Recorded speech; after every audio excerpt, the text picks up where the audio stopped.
நினைவுகளின் வழி விழியோரம் வழியும் கண்ணீருக்கு தெரிவதில்லை நீ என்னோடு இல்லை என்று. மனதிற்குள் வாழும் உனது நினைவுகளுக்கு தெரிவதில்லை நாளும் நான் இருந்து கொண்டிருக்கிறேன் என்று.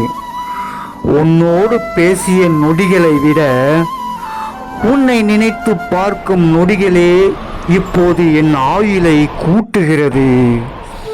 அதே சமயம் என் இதயத்தையும் வதைக்கிறது. மறக்க நினைப்பது என் பலவீனம் அல்ல, உன் நினைவோடு வாழ்வதே என் தனிமை தந்த வரம். பிரிவு என்பது மரணத்தை விட கொடியது நண்பா. ஏனென்றால் மரணம் ஒரு முறைதான் உயிரை பறிக்கும், ஆனால் பிரிவு ஒவ்வொரு நொடியும் உயிரை வதைத்து கொண்டே இருக்கும்.